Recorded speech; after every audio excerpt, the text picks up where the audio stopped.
In John's Gospel, Jesus comes to the defense of a woman caught in adultery.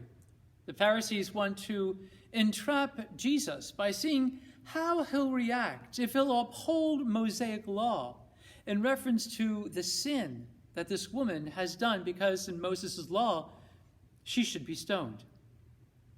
Jesus, however, says to all of them, to all those who are watching, as this woman is standing in the middle of the group, let the one of you without sin be the first to cast a stone. And then each of them drops the stone and goes away one by one. And then Jesus says to her,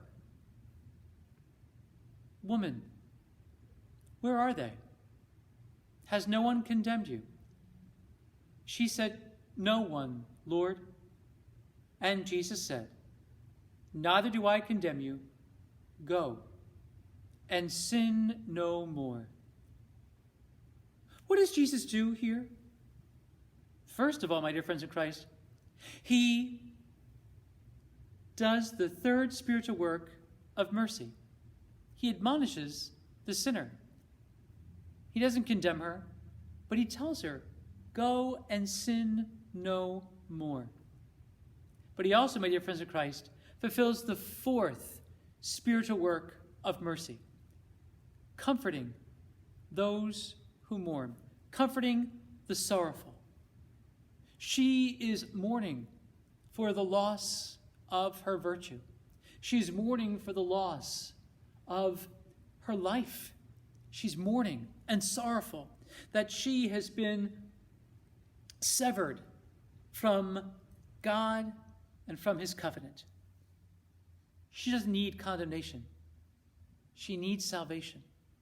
She needs comfort. Oftentimes, my dear friends in Christ, those who are caught in sin continue in this cycle of sin because they don't see any way out and because they think that everyone's going to judge them and condemn them. What do they need? They need comfort. They need comfort. They mourn the loss of their virtue. Perhaps they even mourn the fact that they are lost, but they don't seem to have any hope.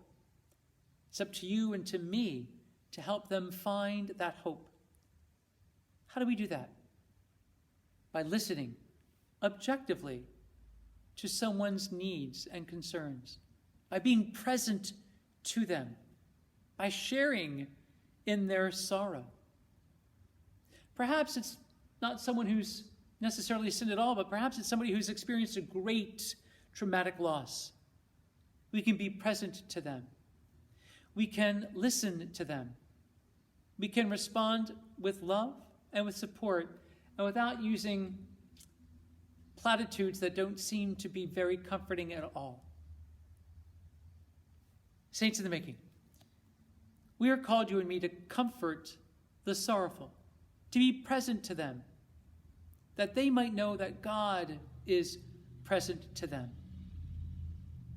When you and I, my friends in Christ, comfort the sorrowful by being present, by listening, by loving for them and for ourselves, we make space for grace.